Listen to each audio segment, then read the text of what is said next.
welcome to our Week 8 Football Officials video educational series for the 2024 season. I'd like to thank everyone who viewed my videos in the past and has subscribed.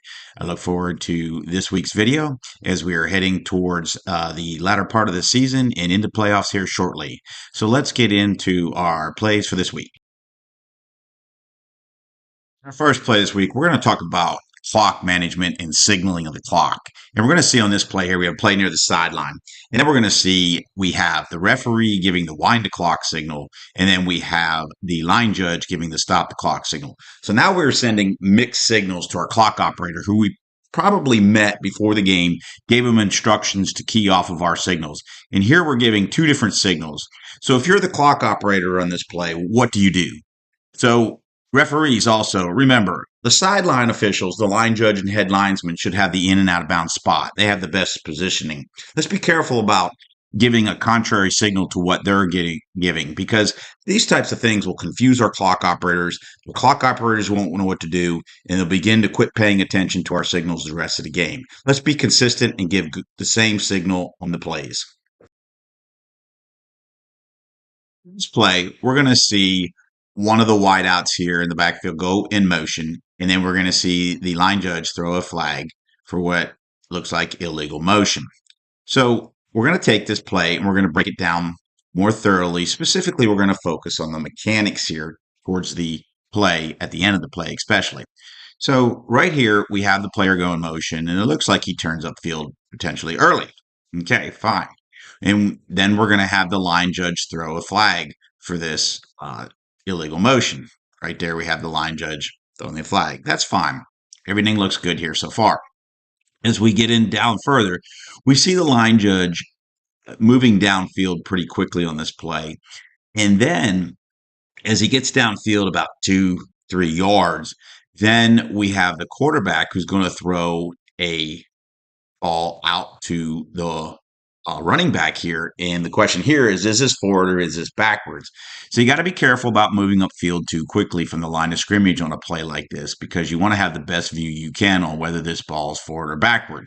Now, I'm going to say this ball's forward just because I don't see either official punch backwards. So that would indicate to me they're going to rule it forward. So we see the line judge here moving further upfield, and now we have a ball that is in the backfield coming upfield. Be careful about getting ahead of the play. It puts your safety in jeopardy, and then you have to come back to spot the ball.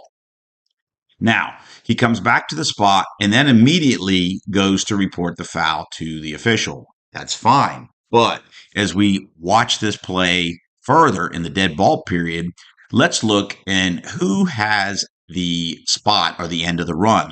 And you're going to see that no official is covering that spot.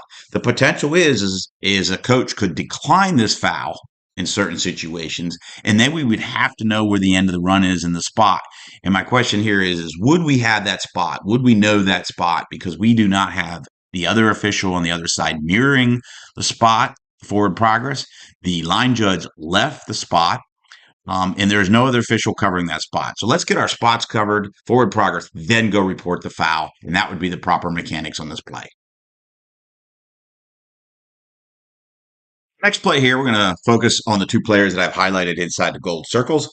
And we're going to see that these two players are actually moving and do not get set prior to the snap. So we have two players moving at the snap. And our referee catches this and gets a flag down for an illegal shift, as you'll see here towards the end of this play. Let's keep an eye out for this. Let's make sure we're penalizing these fouls. These are important. These are pre-snap fouls that are quite obvious, as you can see. And so we want to make sure we are looking for these fouls and make sure these players are legal on these types of plays. We could also have had two flags here because this did occur on the line judge side, but he seems to be working with the receiver there a little bit, but we still got to pick this up. Good pickup by the referee here to make sure we get this, because like I said, it stands out pretty good, and we want to get these pre-snap fouls in situations like this.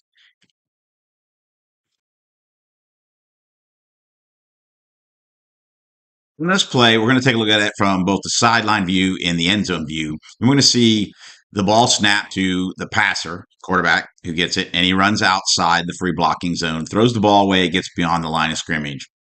That's all fine. That's all legal. underneath the rule, with the exception to intentional grounding, where if the player that receives the snap and controls the snap gets outside the free blocking zone and then proceeds to throw the ball away, and as long as it passes the line of scrimmage, all legal. The issue here is we want to be careful of is right here. Our referee is signaling this pass incomplete. Our referee should not be looking downfield for complete or incomplete passes. He has a quarterback that was somewhat under pressure by a defensive player. His focus needs to be there. Also, if you begin to signal these, you will also send a message potentially to our coaches that you are also involved in completed and incomplete passes, and you're going to get the coaches requesting you to make potential overrulements on passes downfield. Be careful about this signal, referee. We want you to be focused on that quarterback. Let the other officials downfield handle the incomplete, complete passes. Off play here, but first I want to point out for the sidelines, this is a great clear sideline here. Awesome job. This is how we want our sidelines to look on every play. Notice I got the gold line there with a 2-yard restricted zone, and notice how clean and clear it is. And this is how we want to keep it from the first play all the way to the last play. Keep your sidelines clear. It will help in your safety. It's also the rule, and also it helps you to officiate so you don't have coaches, players, so forth in your way. Now, as we get to this player, we're going to focus on the player I have highlighted here right around the 48-yard line inside the circle. And we're going to see that player go down and right here make a block. But, of course, that block was more like a tackle. And this is a great job here by the line judge. You can see the line judge throwing the flag. You can see the ball is clearly down inside the 20-yard line.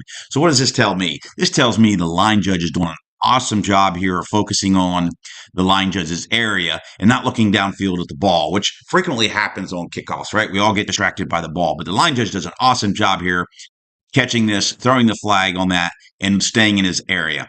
Good job there.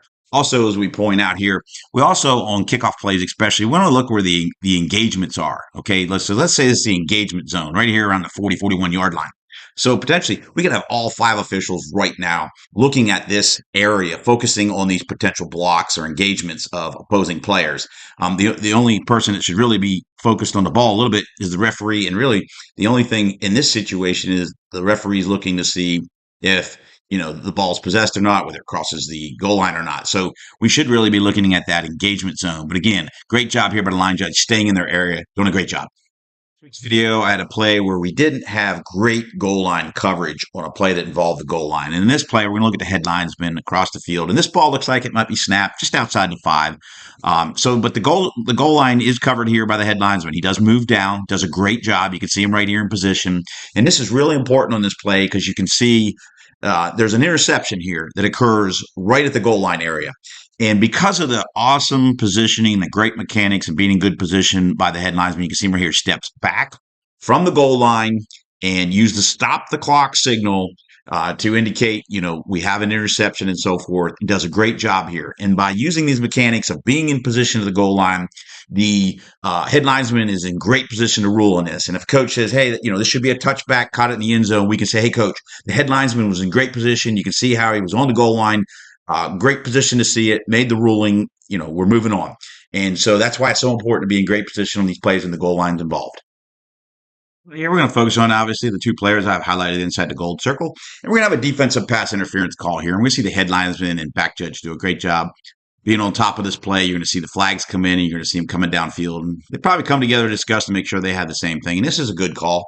You can see here clearly the defensive player is draped all over and restricted him. Good call here. Play, we're going to take a look at something that we probably is a very difficult call for us to get, and we probably don't get it as much as we should sometimes. But anyways, we're going to look at number 71 here right in front of number 1. I have highlighted by the arrow. And we're going to look at his blocking on number 51 of the defense. And you may not have seen this the first time you looked at this play, but you're going to see right here, number 71 gets his hands potentially up onto the face area of the defensive player. Again, this is judgment. It looks close here, but let's talk about it anyways, because we know in high school, we do not have a specific foul that says illegal hands to the face like they do at the upper levels. So what do we call this if we observe this? Is this legal? Is this illegal? Well, it's not legal. And how do we know that? Let's go to Rule 9, first of all. Section 2, which says illegal use of hands or holding. And it says an offensive player, except the runner, shall not use a blocking technique which is not permissible by Rule 2.3.2 or 2.3.3. Now, let's go to Rule 2. Section 3 on blocking. Specifically, I want to look at Article 2, B3, and it talks about the open hand technique. And the hand shall be, and it says, inside the frame of the opponent's body, except when the opponent turns his back to the blocker, during the blocker, after the blocker is committed to his charge. The frame of the opponent's body is at the shoulders or below, other than the back. So the frame is at the shoulders or below. So that's where both offensive and defensive players need to block, is at the shoulders or below. So if we judge this to be the hands blocking above the shoulders, then we would have an illegal block committed by this offensive player. And it's supported by the rules underneath the definitions, Rule 2, Section 3 specifically. So this is probably a play where we probably need to keep our eyes out for, are these hands getting above, and do we judge it to be above the shoulders? And if the coach says, well, we don't, have a specific foul for illegal hands to the face. No, coach, we don't. But Rule 2, Section 3 states that the block must occur at the shoulders or below for both defensive and offensive players. So if you observe this and are unsure of what to call, supported your call by Rule 2, Section 3, blocking must occur below the shoulders. As we look at a second play regarding this, we're going to look right here at this defensive player who gets blocked. And again, is this a rip off of the face mask, or is it a push off of the face mask by the offensive player? We need to see this, because if a player's helmet comes off on this situation and it's done not through a foul, he gets sent off the field. But in this case, did he grab and pull the face mask, which would be a face mask foul, or did he push the face mask off or up underneath and cause an illegal blocking technique? And if there is a foul in this play, that player could stay in without having to go out for losing his helmet. Final play this week, we're going to take a look at this play where we have a pass to the line judge side of the field. And we're going to see two players that I'm going to highlight here inside the circle right around the 32-yard line. We're going to see those two players get into it, pull each other down to the ground here. We're going to end up around the 37, 38-yard line. And we're going to see the back judge recognize it.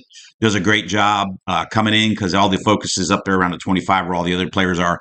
Back judge comes in, makes his presence felt, cleans it up. Great job there. Awesome job. So now we're going to look at the player here in white who pulled the other player down. And we're going to take a look at how this player fixes his opponent's jersey as his shoulder pads came out. Does a great job here and then gives him a little pat. When you see this, compliment that player. Say, great sportsmanship, great job. Compliment them. Make them feel good about themselves for their actions. It will help you in your game management. Don't be afraid to compliment them for good things like this. Thanks, everyone, again, for taking the time to watch this video. I hope it was helpful to you. That concludes another week's video. And until next week's video, take care and have a great game this week. And again, appreciate the likes, appreciate the subscribers, and appreciate the comments. Until next time, take care.